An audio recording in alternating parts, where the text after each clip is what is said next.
aux animaux, hein, qui n'ont d'être à proprement parler, hein, d'être, qu'est-ce qu'ils soient nommés. Hein. Je ne dis pas qu'ils ne s'imposent pas du réel, mais chez les autres, il y a de l'instinct, par exemple, soit le savoir implique, semble-t-il, leur survie. C'est ça l'instinct. Hein? Encore, après tout, peut-on dire que ce n'est là que pour notre pensée, qui peut-être à appeler ça instinct, est inadéquate. Restent les animaux en mal d'homme. On dit pour ça domestique. Eh bien, cela, et pour cette raison, très probablement, cela, des séismes les parcourent. Au reste, courts. Qui sont rapportables à l'inconscient.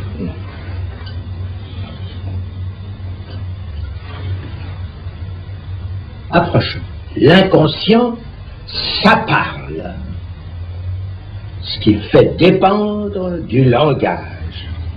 Je vous interromps. Vous dites que l'animal, parce qu'il ne parle pas, n'a pas d'inconscient. Descartes lui disait que l'animal n'avait pas d'âme. Ça tendrait à prouver que l'inconscient, ça n'est qu'une hypothèse, une supposition. L'âme, c'est une supposition aussi. Supposition de la somme. Ça n'est pas rien qu'on puisse faire la somme. Qu'on le suppose, en tout cas. La somme des fonctions du corps. En quoi c'est une supposition bien plus problématique que celle de l'inconscient. Néanmoins, supposons-la. Parce qu'après tout, c'est raisonnable de la supposer. Ça, c'est toujours supposé de la même voie. Aristote, au nommé von Uxküll. Retenez ce nom sûr, vous n'en avez jamais entendu parler. Et puis que c'est encore ce que suppose, qu'ils veuillent ou pas, les biologistes, les physiologistes.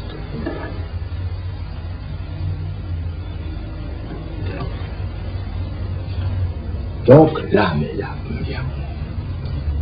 Alors, je dis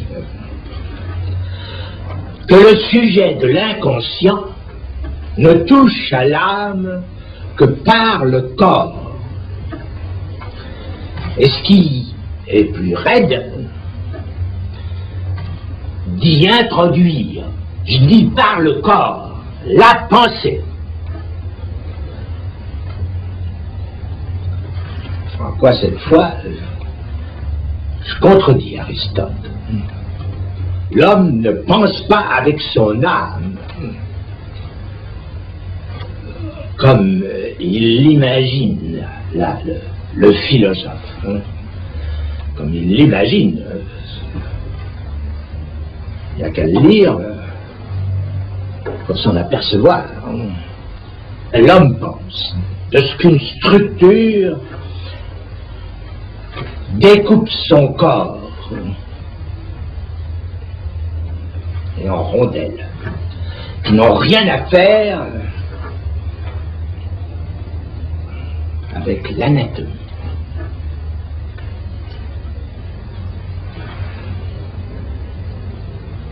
moins l'hystérique. Je pense que tout de même, ça dit quelque chose à quelques-uns.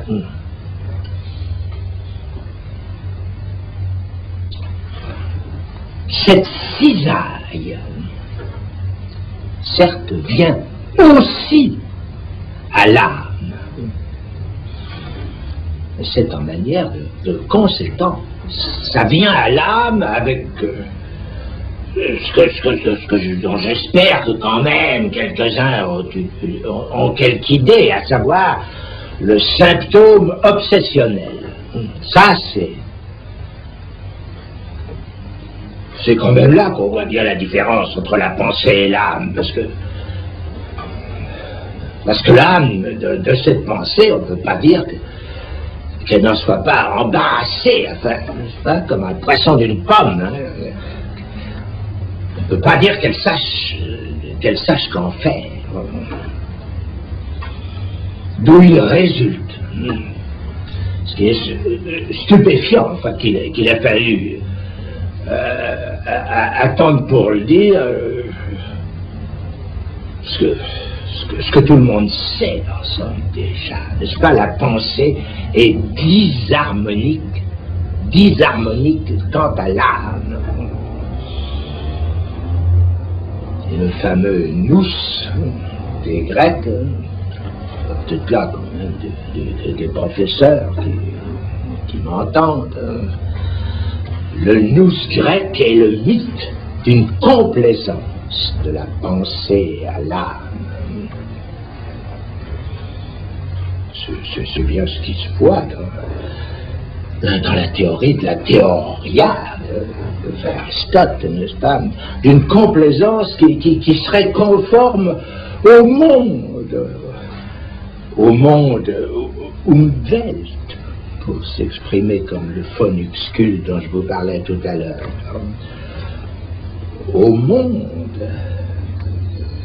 dont l'âme est tenue, dans une certaine supposition de l'âme, dont l'âme est tenue pour être le reflet.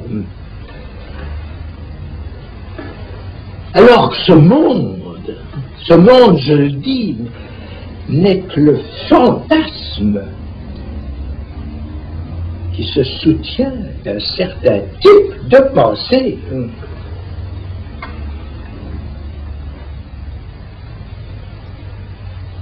Bien sûr que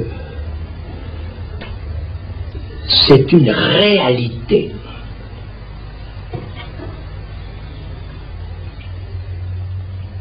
Mais donc, il n'y a pas de raison de lui donner un tel privilège à ce mot réalité qui, d'ailleurs, lui-même présente une certaine ondulation, un tel privilège que nous ne puissions pas le considérer comme une grimace du réel. Et quand on vient vous trouver, vous, psychanalyste, c'est pour aller mieux. Et dans ce monde que vous réduisez allègrement au fantasme. La guérison, vous considérez que c'est un fantasme aussi? La guérison, c'est une demande qui part de la voix du souffrant, d'un qui souffre, son corps ou de sa pensée. L'étonnant est qu'il y ait réponse. Et que cette réponse de tout temps dans la médecine ancienne tout au moins, qui de tout temps dans la médecine est fait mouche par des mots.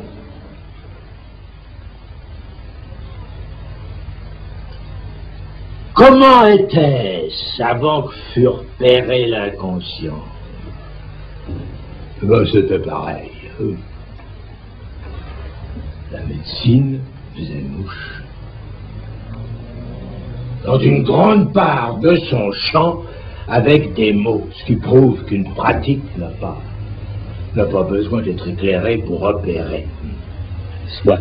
Mais qu'est-ce qui fait alors précisément la différence de la psychanalyse et de la psychothérapie si toutes deux agissent par des mots?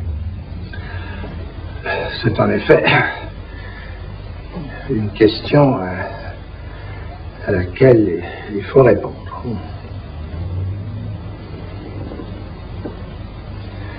Il faut partir du fait de l'inconscient.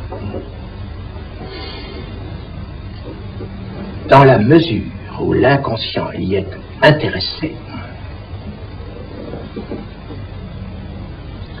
l'inconscient, tel que je le formule, il y a deux versants que nous livre la structure. La structure, c'est le langage. Faites bien attention ici, parce que ce n'est pas ce à quoi vous vous attendez. Le versant du sens, premier versant, c'est celui dont on croirait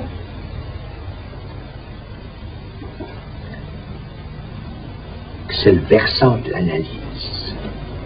L'analyse qui nous déverse du sens à flot pour le bateau sexuel. Oui, il y a un ennui.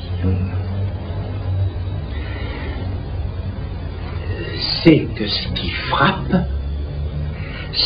c'est, et Dieu sait si Freud y a insisté, c'est que ce sens se réduise au non-sens.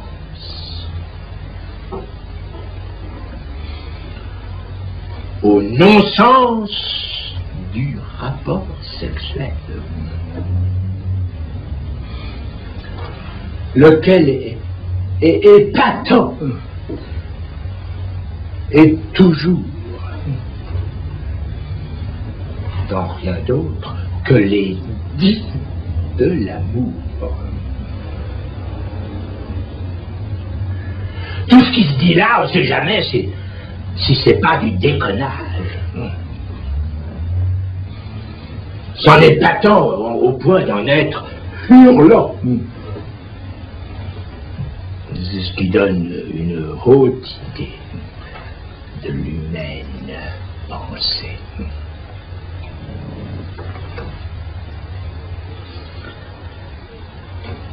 En plus, il y a du sens qui se fait prendre pour le bon sens.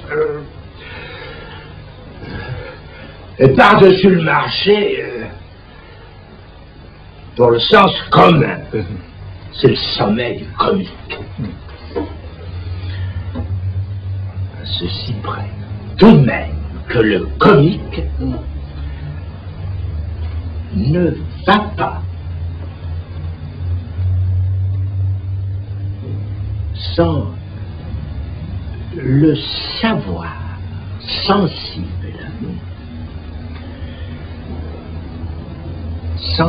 dans ce qu'il énonce, le savoir du non-rapport qui est dans le coup du sexe. C'est là que notre dignité prend son relais. Voir sa relève. Le bon sens représente ce qui opère dans la suggestion.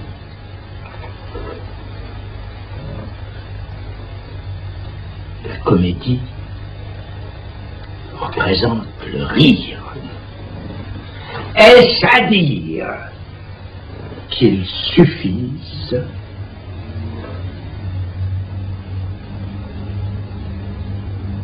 outre qu'il soit peu compatible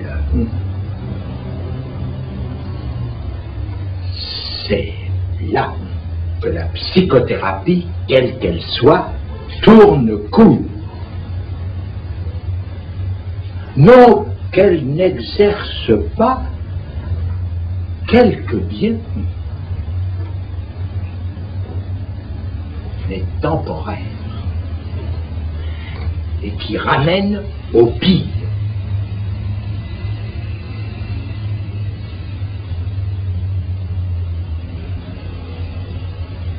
L'inconscient.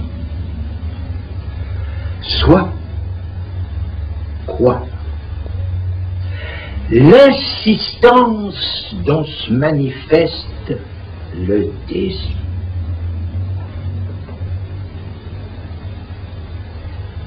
Ce qui veut dire la répétition de ce que s'y demande, de ce qui s'y demande.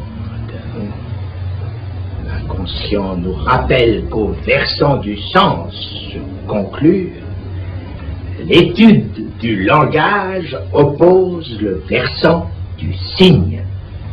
Comment? Mais le symptôme, ce qu'on appelle tel dans l'analyse, n'a-t-il pas là tracé la voie?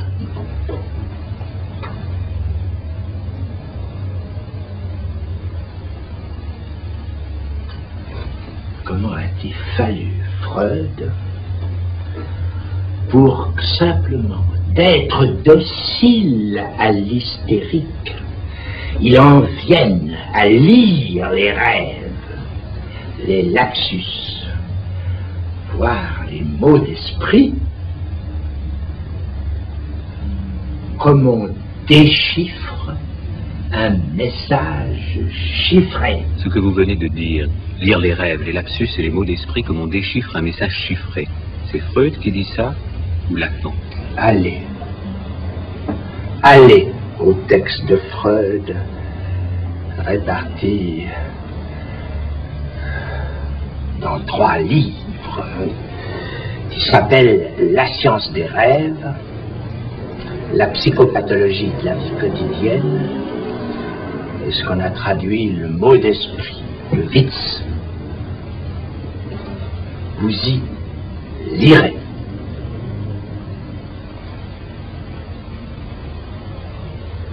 Qu'il ne s'agit de rien d'autre que d'un déchiffrage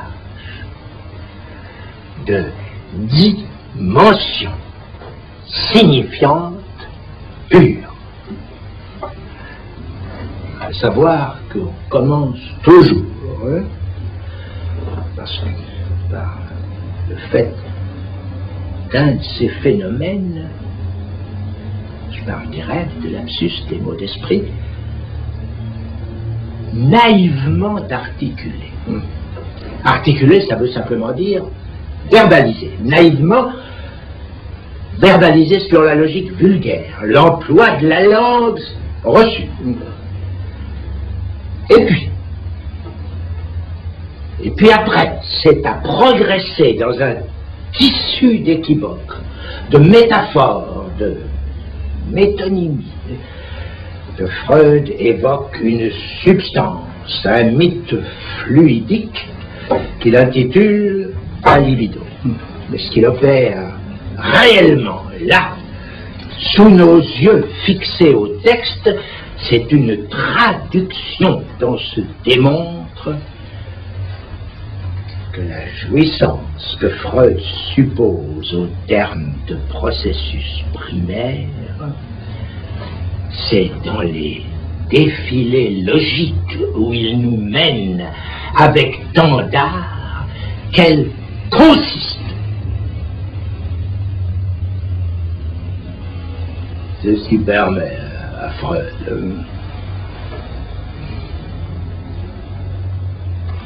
en partant de « je ne l'aime pas »,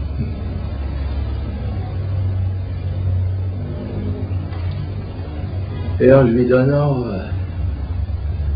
tout un jeu grammatical. C'est pas moi qui l'aime, c'est pas moi qui l'aime. Ou bien, je l'aime pas lui, Flemel. Ou bien c'est pas lui qui m'aime, ou bien c'est elle qui m'aime.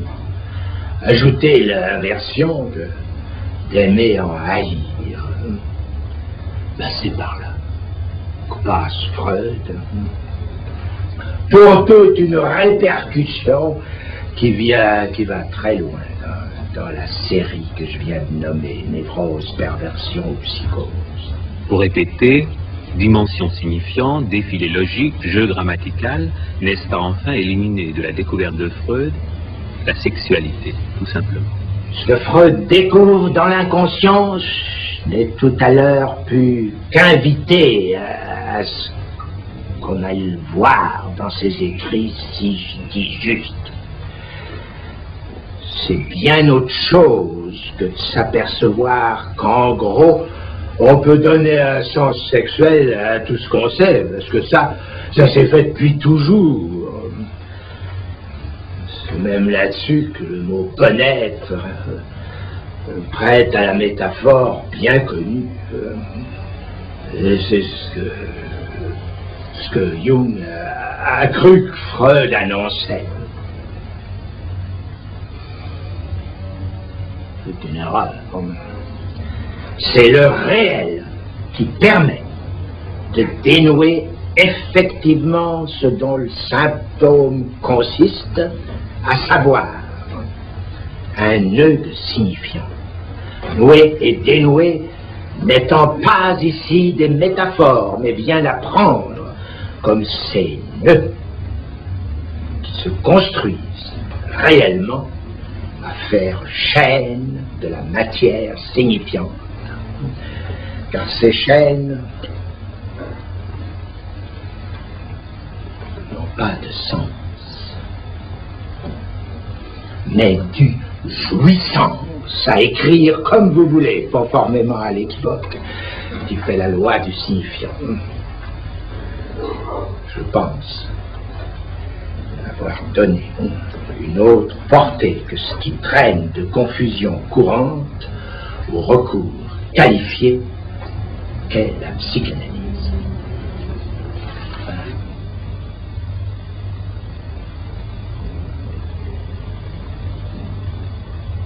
Il y a aujourd'hui une rumeur qui dit la chose suivante.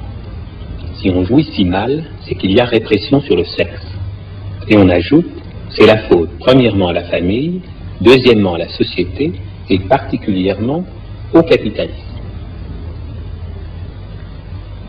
Ça, c'est une question, suis-je laissé dire, parce que pour question, j'en parle, une question qui pourrait s'entendre de votre désir de savoir comment y répondre vous-même à l'occasion, soit si elle vous était posée par une voix plutôt que par une personne. Une voix ne se concevoir que comme provenant de la télé.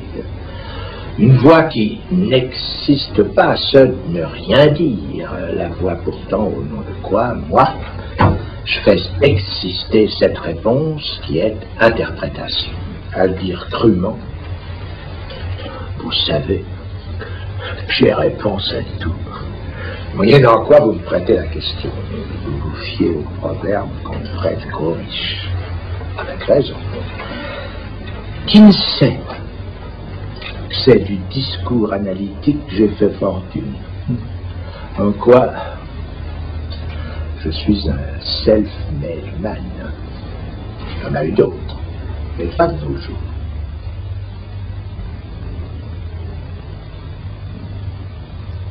Bon, écoutez, s'il y a refoulement, c'est qu'il y a dépression. Bon, Freud n'a jamais dit ça. Il n'a jamais dit que le refoulement provenait de la répression. La censure, c'est pas du tout ça, c'est autre chose. Il n'a pas dit que, prenons ça pour faire image, n'est-ce pas, que la castration ce soit dû à papa qui qui brandissent à son moutard, qui se tripotent un peu, n'est-ce pas? On te la coupera, sûr, hein, si tu remets ça. C'est pourtant naturel que ça lui soit venu à la pensée, à Freud.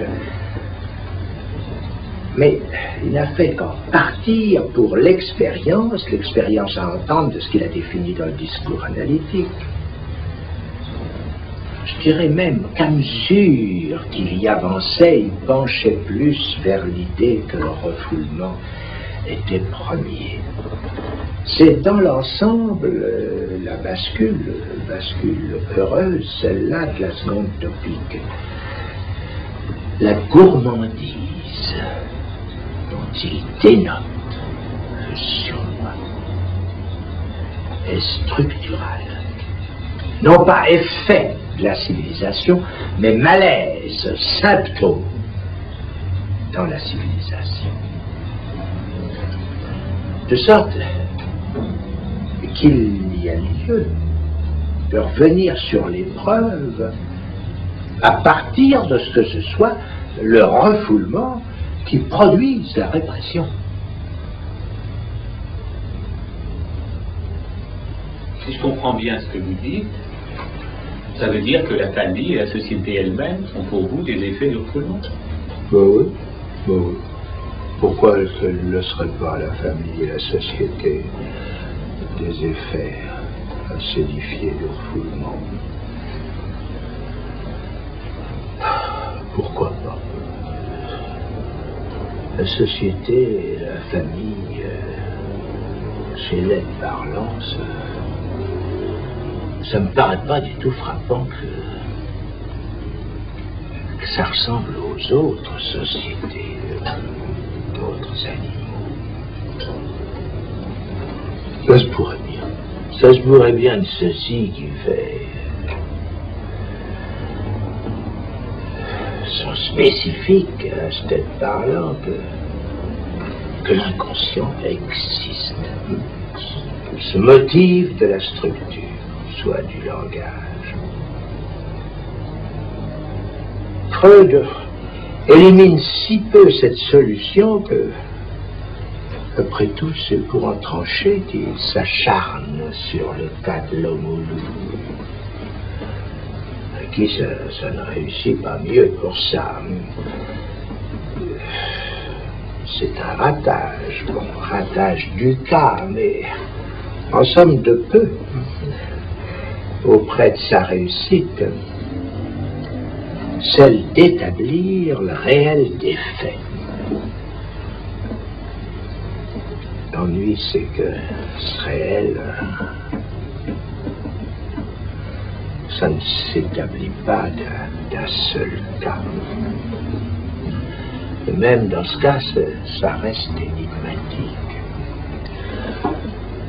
Oui, évidemment, faudra la poser, la question. Savoir si, après tout, cette énigme, c'est pas au discours analytique lui-même comme institution qu'il faut l'attribuer. Ça peut se concevoir. On peut aussi penser que ça peut avoir un résultat qui aille plus loin. Car si ça en reste là, bien sûr, point d'autre cours que le projet de la science pour venir à bout de la sexualité. J'ai dit projet parce que, enfin, la sexologie, c'est un fait que ça reste strictement à l'état de projet. C'est pas parce que Freud y insiste. Et après tout, il s'en remettait là, ce qui se conçoit. C'était tout de même une confiance des plus gratuites, même pour lui. Ce qui en dit beaucoup sur son éthique. Écoutez, c'est vraiment pas gai tout ce que vous dites là. Il y a quand même un certain nombre qui essayent d'en sortir. Oui. Effervescence.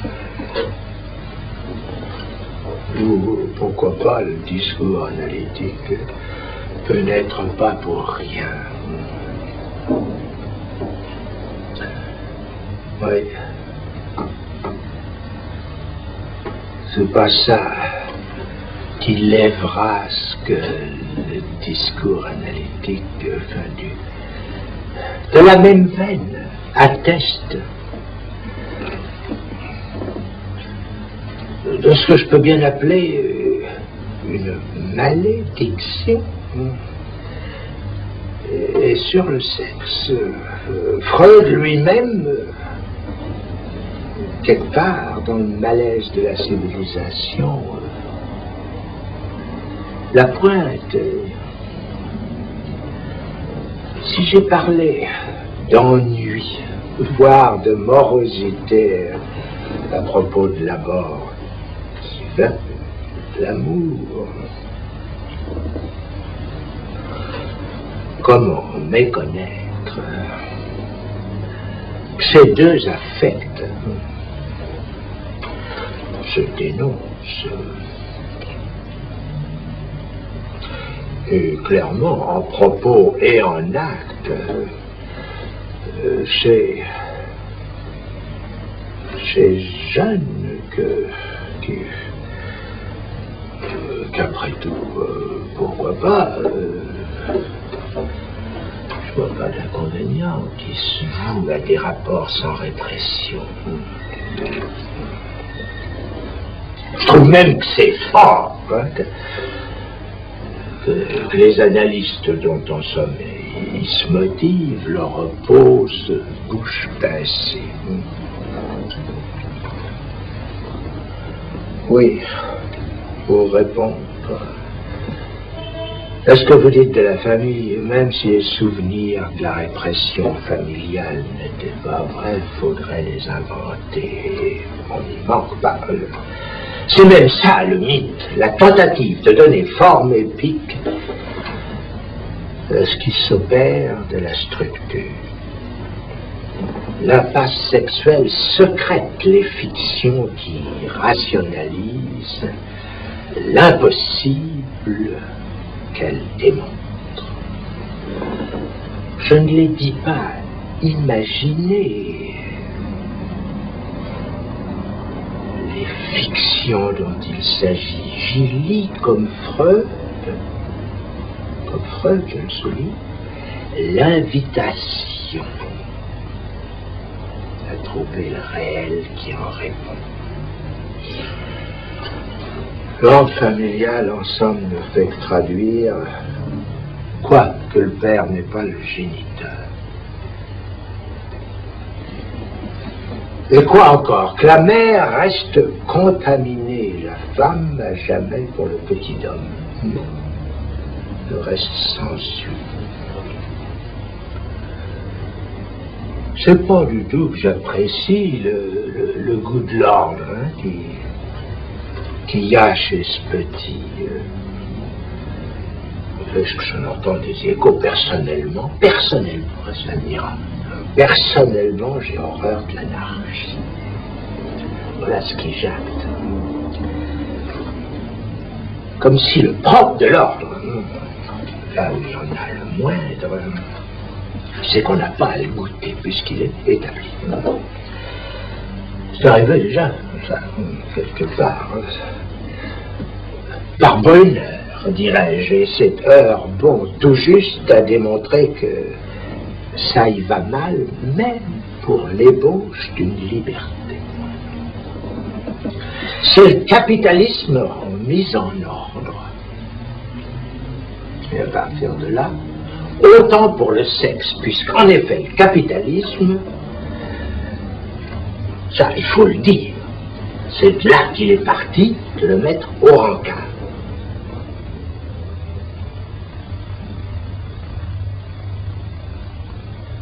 Je me demande d'où vous vient l'assurance de prophétiser, comme vous l'avez fait naguère, que le racisme a bien de l'avenir. Pourquoi diable dites-vous ça? Oui. Je le dis parce que ça me paraît pas drôle. Et pourtant, je n'en ai pas fait un grand état. J'ai terminé une année un séminaire là-dessus. C'est mieux de savoir, enfin, ce à quoi on peut s'attendre.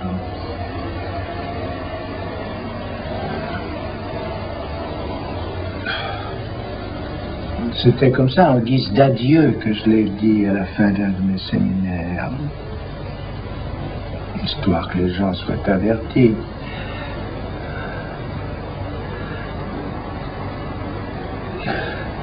La seule chose qui serait intéressante, et justement que je n'ai pas du tout eu à ce moment à commenter, c'est en quoi ça me paraît non seulement prévisible, parce qu'il y en a toutes sortes de symptômes, mais nécessaire.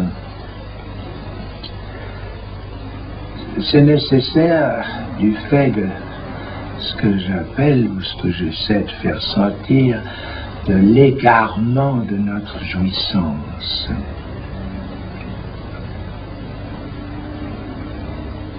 Ce que je veux dire, n'est-ce pas, c'est que je souligne que il n'y a que l'autre absolu, n'est-ce pas, l'autre radical qui la situe, cette jouissance, et qui la situe en tant que, justement, de l'accentuer comme étant l'autre, ça veut dire que l'autre côté du sexe, nous en sommes séparés, n'est-ce pas? Alors, à partir du moment où on se mêle comme ça, il y a des fantasmes tout à fait inédits qui seraient pas apparus autrement, n'est-ce pas? C'est une façon de dramatiser, si on peut dire, n'est-ce pas? C'est d'autre qui est là de toute façon, n'est-ce pas? S'il n'y a pas de rapport sexuel, ben c'est que l'autre est d'une autre race, n'est-ce pas? Alors, si cet autre, on le laissait à son mode de jouissance, ben, la chose est déjà décidée, n'est-ce pas? On ne pourrait le faire que si depuis longtemps on ne l'avait pas imposé une autre. On pourrait le faire si les choses n'en étaient pas au point qu'il n'y a plus qu'à le tenir pour un sous-développé. Ce qu'on ne manque pas naturellement. Il s'ajoute à tout ça la précarité de notre mode à nous de jouissance. C'est ce que j'ai accentué, n'est-ce pas, de la position que j'appelle, que je désigne de celle du plus de jouir. Ce plus de jouir, enfin, qui même s'énonce couramment, enfin, la plus-value, c'est ça. Alors sur cette base, sur la base de quelque chose qui quand même nous spécifie dans le rapport à la jouissance, spécifie ce que j'appelle notre mode, comment espérer que se poursuive cette humanitairerie, je dirais, cette humanitairerie de commande, qui après tout, il faut bien le dire, nous a servi qu'à habiller nos exactions. Voilà. Si même Dieu, à reprendre de tout ça, de la force, s'il finissait par exister, ce serait tous pas impensable. C'est pas impensable, mais ça ne présagerait rien de meilleur qu'un de son passé.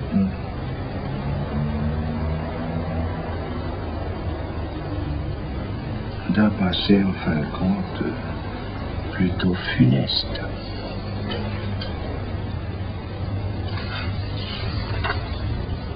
Voilà. Alors, qu'est-ce que vous voulez?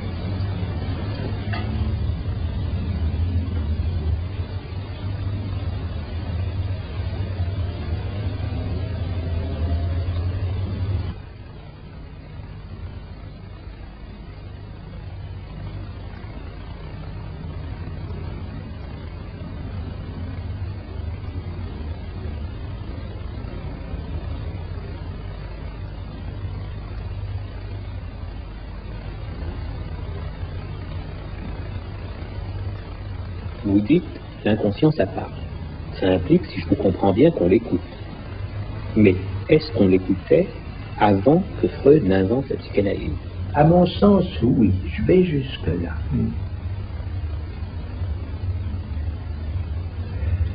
Mais il n'implique sûrement pas, sans le discours dont il existe, sans la pratique analytique pour la nommer, il n'implique pas qu'on l'évalue, comme fait Freud quelque part. Fin du chapitre sur le travail du rêve, dans la Traumdeutung, qu'on l'évalue comme savoir, qu'il ne pense pas, ni ne calcule, ni ne juge. Je le cite. Ce qui ne l'empêche pas de travailler dans le rêve. Et comment? Ça vous inspire rien? C'est le travailleur idéal. Celui dont Marx a fait nommément la fleur de l'économie capitaliste dans l'espoir de lui voir prendre le relais du discours du maître. Eh bien, c'est ce qui est arrivé. Bien que sous une forme, il faut bien le dire, inattendue. Il y a des surprises comme ça dans ces affaires de discours. C'est même là la surprise, le fait caractéristique de l'inconscient, comme un analyste l'a bien vu.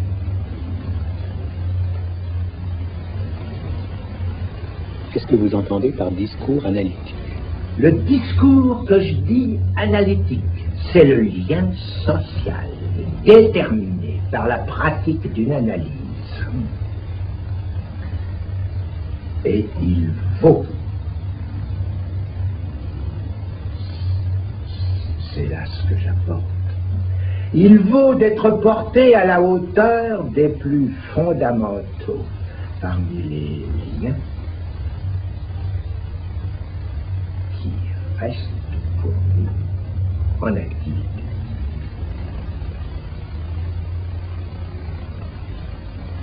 Vous-même, vous êtes en dehors de ce qui fait le lien social entre les analystes, puisque la Société internationale de psychanalyse vous a excommunié. Les analystes de la société qui se qualifient d'internationale, c'est un peu fictif. L'affaire s'étant longtemps réduite à être familiale. Moi, je l'ai connue encore aux mains de la descendance directe et adoptive de Freud. Mais laissons. Il y a d'autres choses à dire. Si j'osais, je préviens qu'ici, je suis juge et parti, donc partisan. Si j'osais, je dirais que c'est actuellement une société d'assistance mutuelle contre le discours analytique. La Samdika,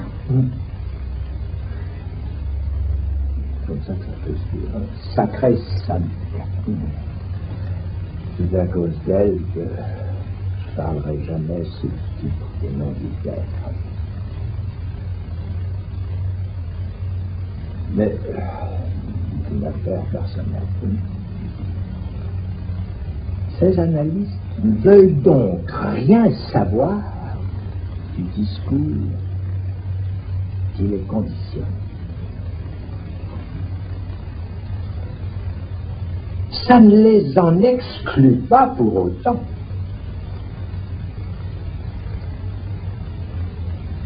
Puisqu'ils fonctionnent comme analystes. Ce qui veut dire strictement qu'il y a des gens qui s'analysent avec eux. À ce discours, donc, ils satisfont, même si certains des effets de ce discours sont par eux méconnus. Dans l'ensemble, la prudence ne leur manque pas. Et même si ce n'est pas la vraie, ça peut être la bonne.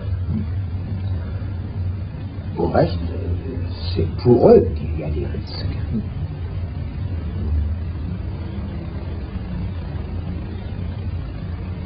C'est très intéressant ces histoires d'analystes.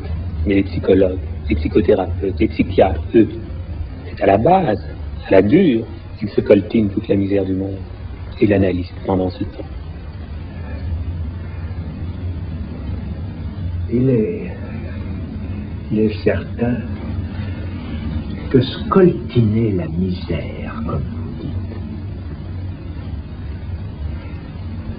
c'est entrer dans le discours qui la conditionne, ne serait-ce qu'au titre d'y protester. Rien que dire ceci me donne position. Certains situeront de réprouver la politique. J'affirme que c'est ce que, quant à moi, je tiens pour quiconque exclu.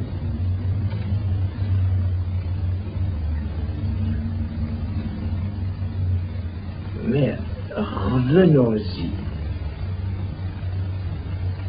dans le fait. Les psychos, quels qu'ils soient, qui s'emploient à votre supposé coltinage, n'ont pas à protester, mais à collaborer. Qu'ils le sachent ou pas, c'est ce qu'ils font.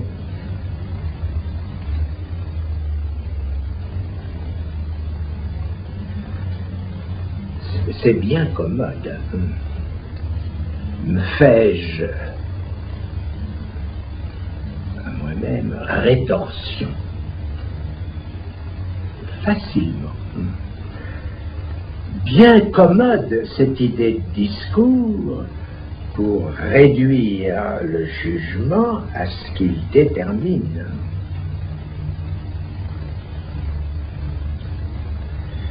Ce qui me frappe, c'est qu'on ne trouve pas mieux que moi à m'en rétorquer. J'ai dit que c'était facile. On dit intellectualisme concernant ce que j'avance. Ça ne fait pas le poids. Quand il s'agit de savoir qui a raison. Ce d'autant moins qu'à rapporter cette misère au discours du capitaliste, ce que je fais aussi bien. Comment donc situer l'analyste à votre guise, qui ne collabore pas, mais ne proteste pas non plus? On ne saurait mieux le situer, objectivement, cet analyste, que ce qui dans le passé s'est appelé être un saint. Un saint, durant sa vie, n'impose pas le respect que lui vaut parfois une auréole. Personne ne le remarque quand il suit la voie de Balthazar Gracian, celle de ne pas faire d'éclat. D'où son traducteur, des gens qui ont lu ça, Amelot de Lahoussaye a cru qu'il écrivait de l'homme de goût. Un saint, pour me faire comprendre, ne fait pas la charité. Plutôt se met-il à faire le déchet. Il décharite, quoi. Pour réaliser ce que la structure impose, à savoir permettre au sujet de l'inconscient, le prendre pour cause de son désir. C'est de l'abjection de cette cause, en effet, que le sujet en question a chance de se repérer, au moins dans la structure. C'est la condition pour qu'il se repère aussi ailleurs, si l'inconscient est bien stupide.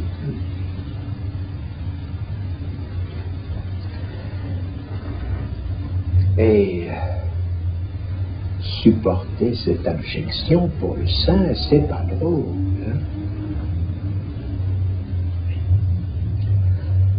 Mais j'imagine que pour quelques oreilles, au moins à cette télé, ça recoupe bien des étrangetés, ce que j'appellerais les faits de saint. Les faits de saint, ça est effet de jouissance qui n'en a le sens avec le jouit.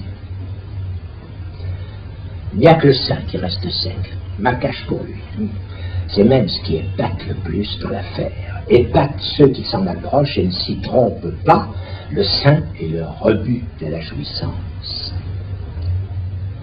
Parfois, il a un petit relais.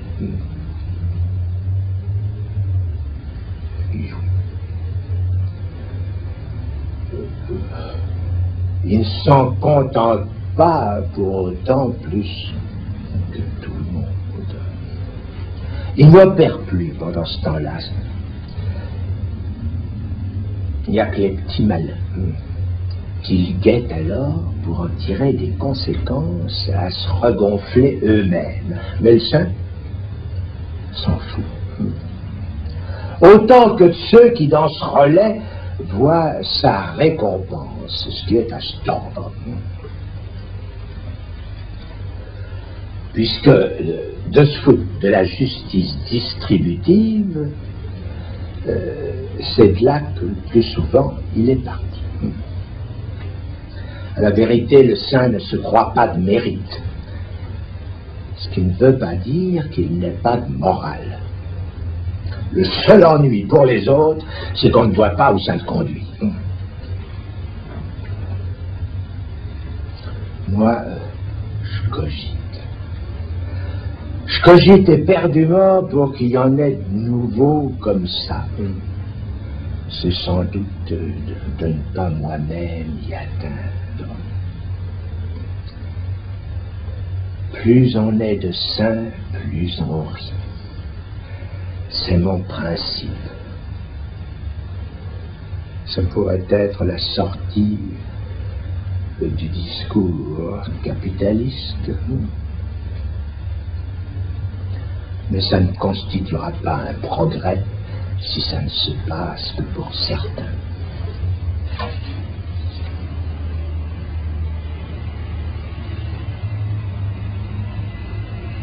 Il y a une objection qui vous est faite depuis 20 ans sous des formes diverses.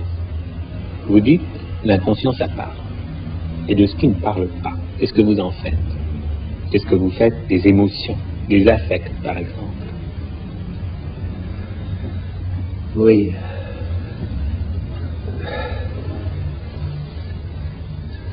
Dans cette question,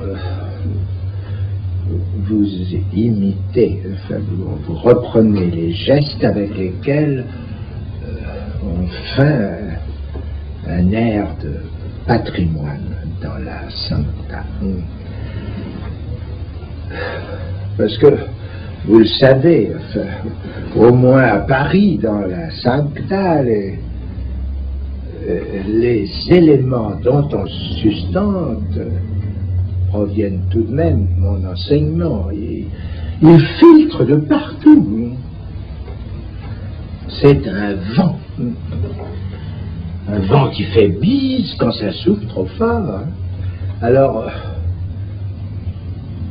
on revient aux vieux gestes, à ceux qui réchauffent. On se pelotonne en congrès. Qu'on me réponde seulement sur ce point.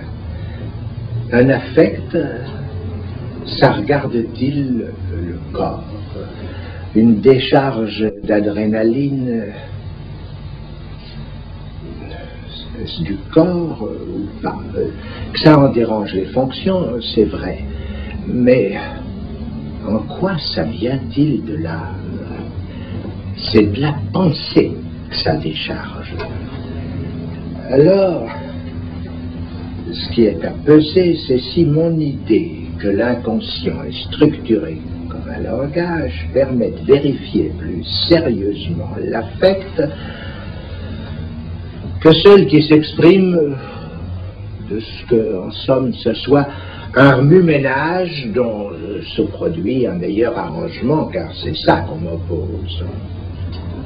Je n'ai, pour moi, fait que restituer ce que Freud énonce dans un article de 1915 sur le refoulement, et dans d'autres qui y reviennent.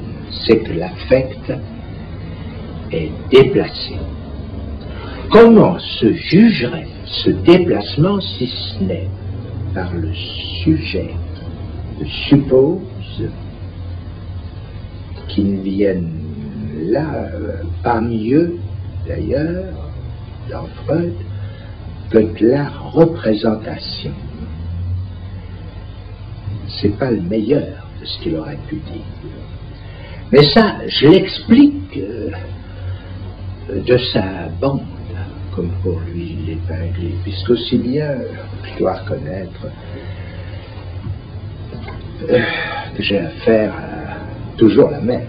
Seulement, ai-je démontré par un recours à sa correspondance avec Fliess de l'édition, la seule qu'on ait, cette correspondance explosion, que la dite représentation spécialement refoulée, ce n'est rien de moins que la structure, et précisément en tant que liée au postulat du signifiant. Vous reportez pour cela à la lettre 52. Ce postulat est dans le texte écrit.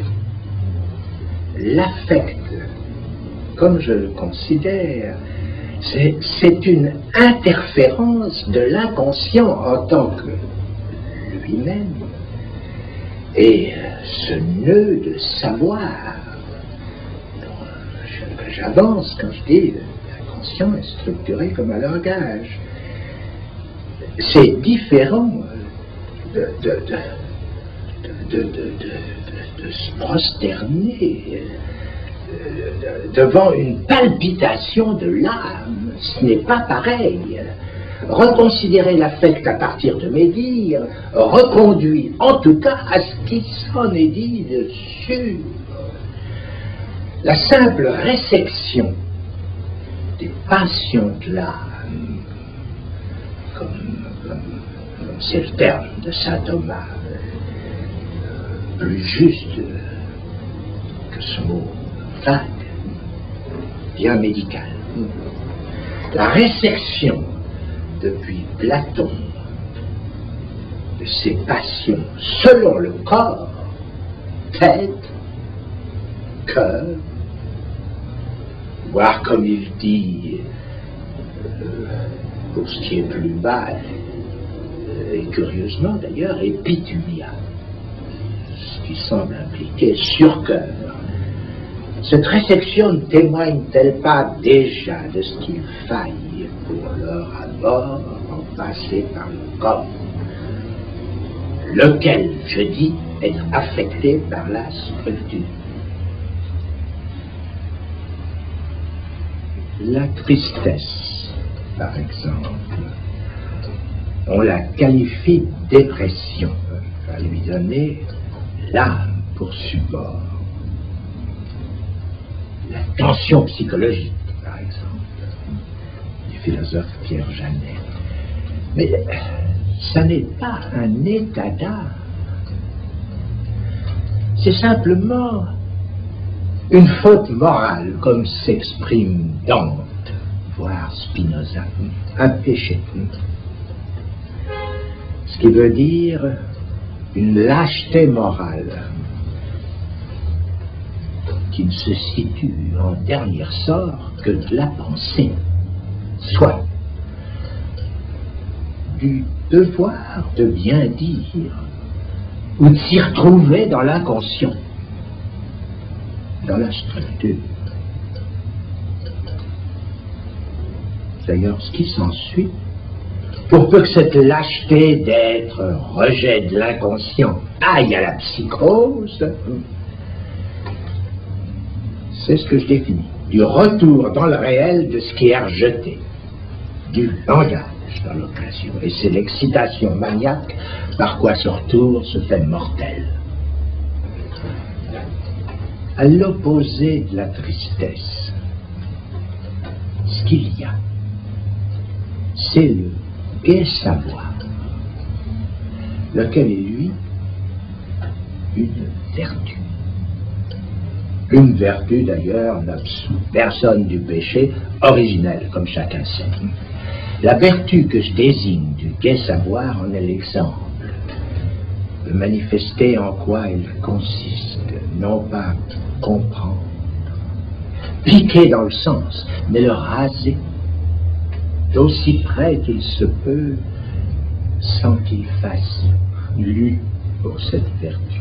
Pour cela, jouir du déchiffrage, ce qui implique que le gai savoir n'en fasse au terme de la chute, le retour au péché. Ou en tout ça, ce qui fait bonheur, exactement partout, le sujet est heureux. C'est même sa définition, puisqu'il ne peut rien voir qu'à l'heure, à la fortune, autrement dit, et que toute heure lui est bon pour ce qu'il maintient, soit pour qu'il se répète. L'étonnant n'est pas qu'il soit heureux sans soupçonner ce qui y réduit, sa dépendance de la structure. L'étonnant, c'est qu'il prenne idée de la béatitude, pas pareil. Qu'il en prenne idée assez loin pour qu'il s'en sente exilé. Heureusement que là, nous avons le poète pour vendre la mèche, Dante, que je viens de citer, et d'autres.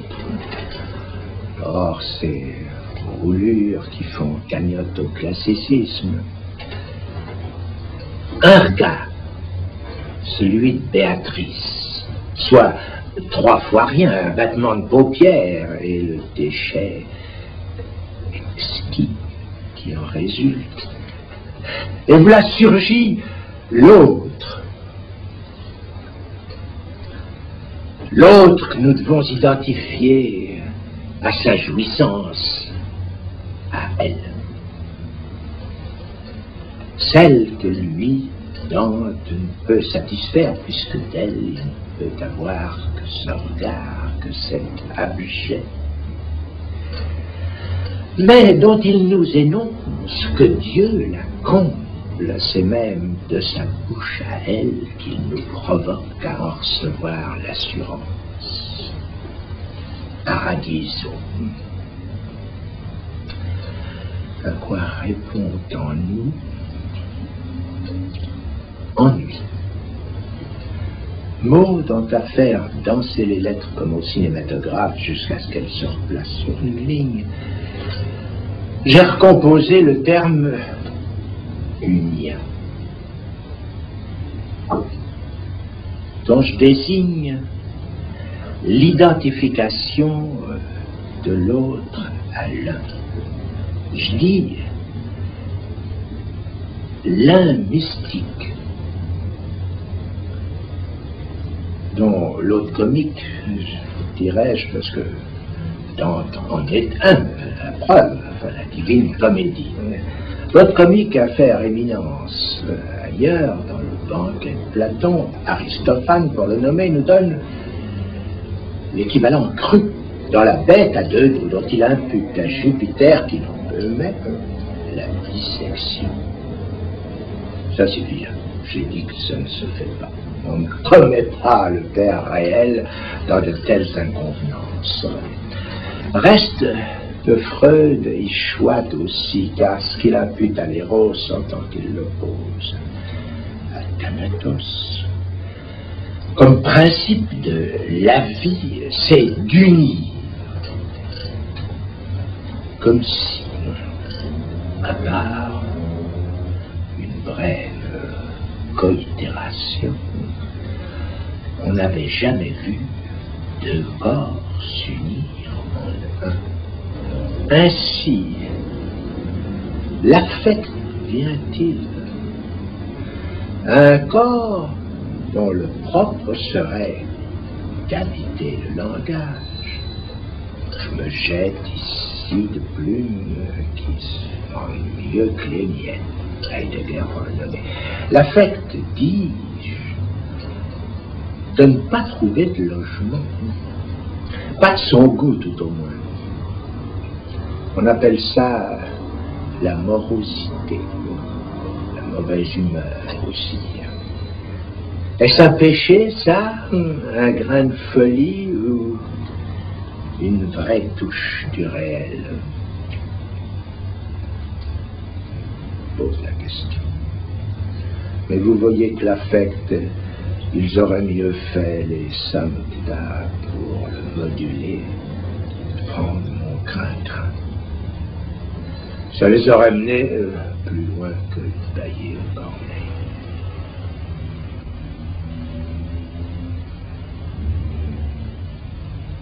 Je vous propose comme exercice de répondre aux 3 questions de Kant.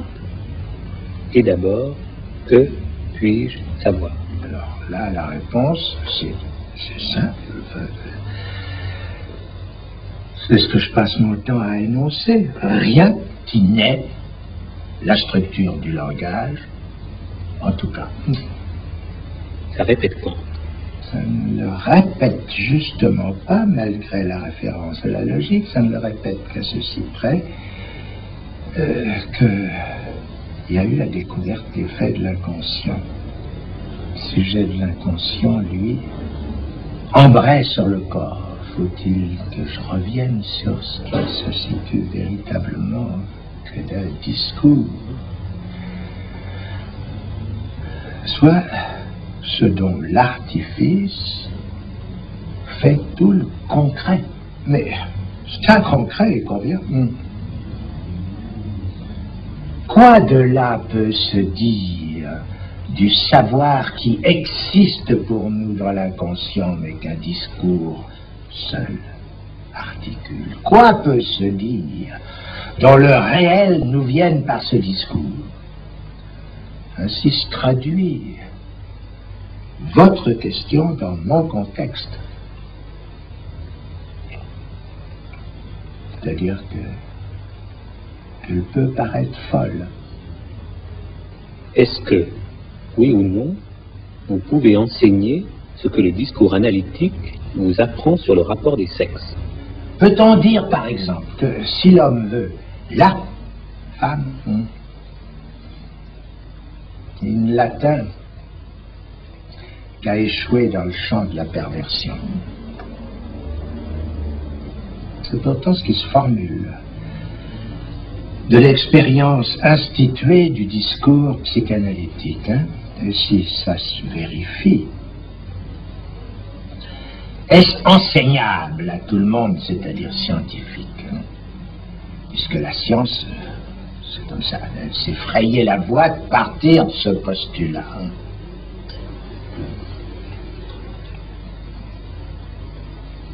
Je dis donc pas que c'est vérifié. Je dis que c'est enseignable. Et d'autant plus que c'est ce que souhaitait Renan pour l'avenir de la science. C'est qu'il soit absolument sans conséquence. C'est merveilleux. Dans ce cas-là, c'est bien le cas, puisque la femme n'existe pas. Ça, je l'ai dit.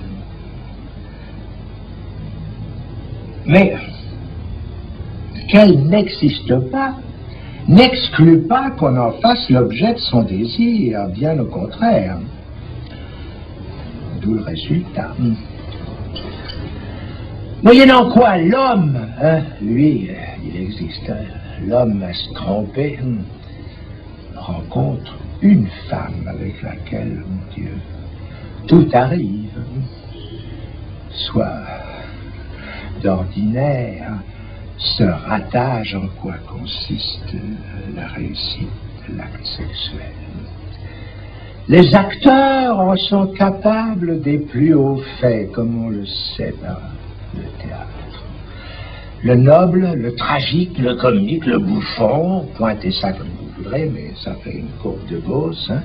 Bref, l'éventail de ce que produit la scène, tout ça s'exhibe, celle qui clive de tout lien social les affaires d'amour. L'éventail se réalise à produire les fantasmes dont les êtres de parole subsistent dans ce qu'ils dénomment, on ne sait trop pourquoi, la vie. Car bien vie, ils n'ont notion que par l'animal, chez qui n'a que faire leur savoir.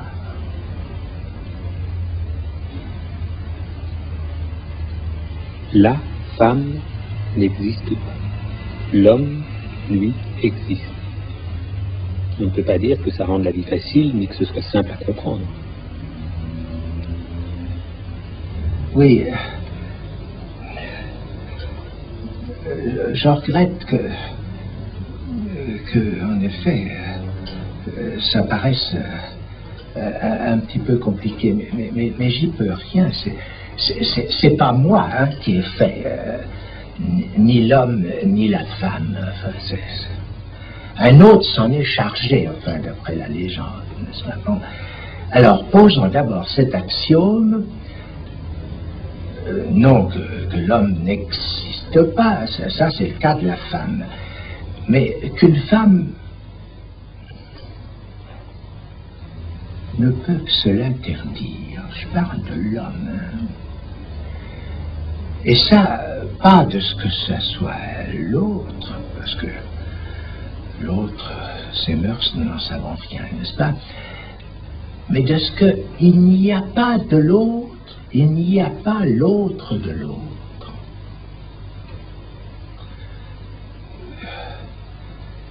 Ça, c'est ce que je dis, enfin, n'est-ce pas? S'il y avait l'autre de l'autre, il y aurait une garantie. Il y aurait une garantie que ce qu'on dirait, ça serait toujours la vérité. Enfin, parce que l'autre de l'autre réagirait. Bon, il ne réagit pas. Au niveau de l'autre, ce qu'on dit passe toujours pour la vérité. Mais c'est pas sûr, la langue. Alors, l'universel de ce qu'elle désire, n'est-ce pas? C'est ça que je veux dire quand je dis qu'elle rencontre l'homme dans la psychose, n'est-ce pas? L'universel de ce qu'elle désire, c'est tout simplement de la folie. Et c'est pour ça que toutes les femmes sont folles, qu'on dit, n'est-ce pas? Mais c'est même pourquoi elles ne sont pas toutes. C'est-à-dire pas folles du tout. Et qu'elles sont plutôt arrangeantes. Elles arrangent, hein? Et fortement.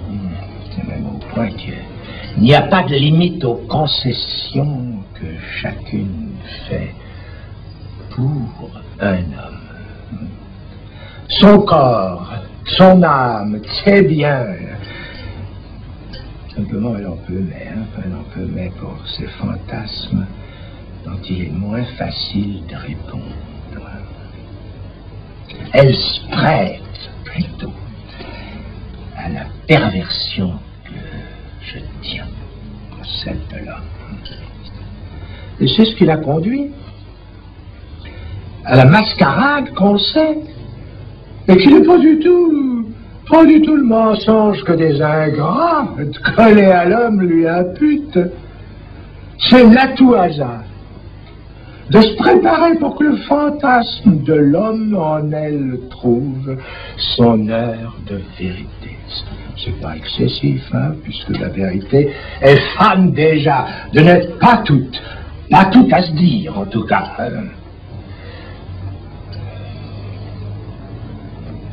C'est en quoi la vérité se refuse plus souvent qu'à son tour, exigeant de l'acte des airs de sexe qui ne peut tenir, en quoi c'est le ratage, réglé comme papier à musique, mais laissons ça travioleuse. C'est bien pour la femme que n'est pas fiable l'axiome célèbre de M. Fenouillard. Et que, passé les bornes, il y a pour elle la limite, hein, à pas oublier, hein, ça. Par quoi, de l'amour, ce n'est pas le sens qui compte, mais bien le signe, comme ailleurs. C'est même là tout le drame. Et l'on ne dira pas qu'à traduire le discours analytique, hein, je me dérobe en toute âme, moi qui vous parle, comme ça se fait ailleurs. Que dois-je faire? Ouais. Ben là-dessus, sur que dois-je faire, hein, je ne peux que reprendre la question comme tout le monde, à me la poser pour moi, hein, c'est pas à vous que je réponds. Pour moi, la réponse est simple, c'est ce que je fais. De ma pratique, tirer l'éthique du devoir bien dire, hein, que j'ai déjà accentué. Hein. Prenez-en de la graine pour vous si vous croyez qu'en d'autres discours, hein, celle-ci puisse prospérer. Mais j'en doute, hein, car l'éthique est relative au discours. Ne rabâchons pas. L'idée kantienne de la maxime à mettre à l'épreuve de l'universalité de son application n'est qu'une grimace, hein, dont s'esbigne le réel, d'être pris d'un seul côté. Je suis en train de parler du côté homme, hein, de Kant. C'est le pied de nez à répondre du non-rapport à l'autre quand on se contente de le prendre au pied de la lettre. Hein. C'est une éthique de célibataire, pour tout dire. Celle qu'un Monterland plus près de nous a incarnée. Hein. Et que mon ami Claude Lévi-Strauss, en structure, si ça lui chante, son discours de réception à l'Académie, puisque, après tout, l'académicien n'a qu'à chatouiller la vérité. Il est sensible d'ailleurs que, grâce à vos soins, c'est là que j'en suis pour l'instant. L'exercice vous amuse, et je le prouve. puisque vous allez répondre à la troisième question. Que m'est-il permis d'espérer? Bon, celle-là, celle-là, au contraire de la précédente, je l'adopte pas. C'est pas à moi que je me la repose, je vous la renvoie, c'est-à-dire que je l'entends cette fois comme venant de vous, parce que pour ce que j'en fais pour moi, j'y ai déjà répondu, hein? Un petit peu comme ça avant. Hein? Comment me concernerait-elle sans me dire quoi espérer? Hein? Pensez-vous l'espérance? Ça arrive, comme sans objet. Hein? Vous donc, comme à tout autre à qui je donnerais du vous, d'ailleurs c'est à ce vous que je réponds. Espérez, ce qui vous plaira. Hein? Sachez seulement que j'ai vu plusieurs fois l'espérance en appel, les lendemains qui chantent, mener des gens que j'estimais autant que je vous estime au suicide. Tout simplement, oui. Mais pourquoi pas, hein? Le suicide est le seul acte qui puisse réussir sans passer par le ratage. Si personne n'en sait rien de ce que là j'avance, de mon expérience, hein, c'est qu'il procède, cet acte, du parti pris ne rien savoir. Là encore Monterland, là, oui, alors qu'on y pense, oui. Sans Claude Lévi-Strauss, je n'y penserais probablement pas. Pour que la question de Kant ait un sens, je la transformerai en d'où vous espérez. C'est d'où qui est important. En quoi vous voudriez savoir ce que le discours analytique peut vous promettre, puisque pour moi, c'est tout cuit. Hein. La psychanalyse, pardonnez-moi, vous permettrait d'espérer assurément de tirer au clair l'inconscient dont vous êtes sujet. Mais chacun sait que je n'y encourage personne. Personne dont le désir ne soit pas décidé. Bien plus. Excusez-moi de parler des vous de mauvaise compagnie. Je pense qu'il faut refuser le discours analytique aux canailles. C'est sûrement là ce que Freud déguisait d'un prétendu critérium de culture. Il faut dire que les critères d'éthique ne sont malheureusement pas plus certains. Quoi qu'il en soit, c'est d'autres discours qui jugent avant l'entrée dans l'analytique.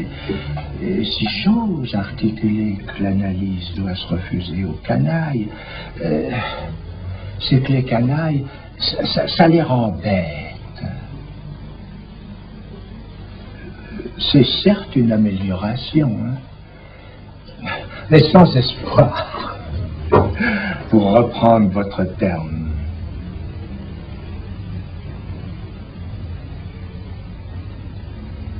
Si académie il y a, qu'étudiez donc voir cette vérité de Boileau.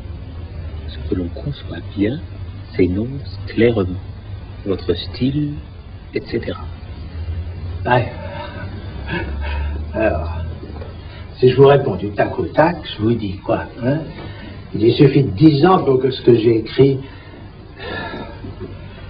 non seulement devienne clair pour tous, mais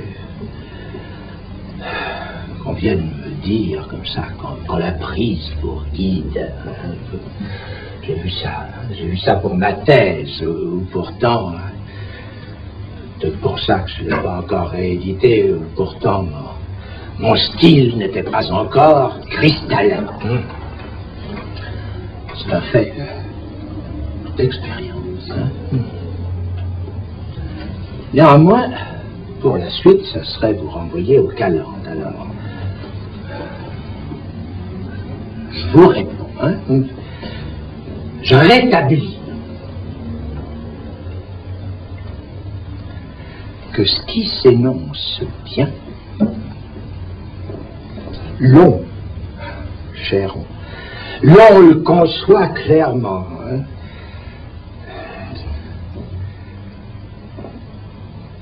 Ce clairement dit assez ce que ça veut dire, que ça fait son chemin dans l'eau. C'en est même désespérant, hein, cette promesse de succès pour la rigueur d'une éthique, hein, de succès de vente, tout au moins.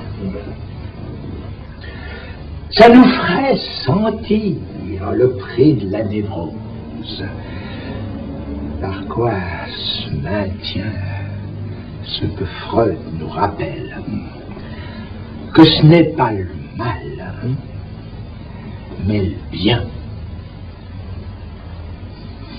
qui engendre, qui nourrit la culpabilité.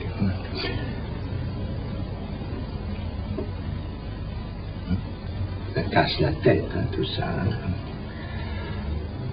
Impossible de se retrouver là-dedans sans un soupçon, au moins, de ce que veut dire la castration. Et comme ça, parenthèse, enfin ça pourrait peut-être nous éclairer, enfin, sur l'histoire que Boileau là-dessus laissait courir, hein, clairement, pour qu'on s'y trompe. Je veux dire qu'on y croit, hein, cette histoire de Jacques, qui lui était arrivé là dans son enfance, soi-disant. Le Médi,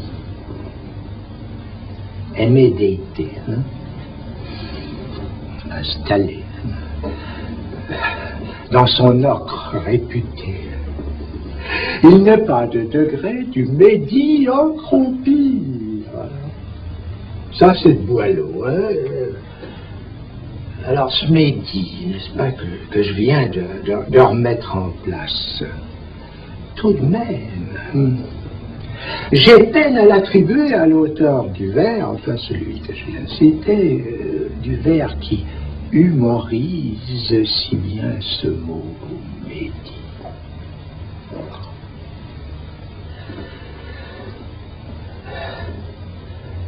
C'est peut-être facile, ma rectification. C'est peut-être même lourdeau, hein. Et si ce qui se révélait là, c'est simplement ce que ça est, sphère, ce que l'on conçoit bien, etc. Un mot d'esprit qui personne ne voit que du feu. Ne savons-nous pas que le mot d'esprit est lapsus calculé? Celui qui gagne à la main la conscience, c'est celui dans Freud, hein, ça sur le mot d'esprit. Qu'est-ce qu'il dit d'autre? L'interprétation doit être preste pour satisfaire à l'ordre près de ce qui perdure de perte pure à ce qui ne parie du père au pire.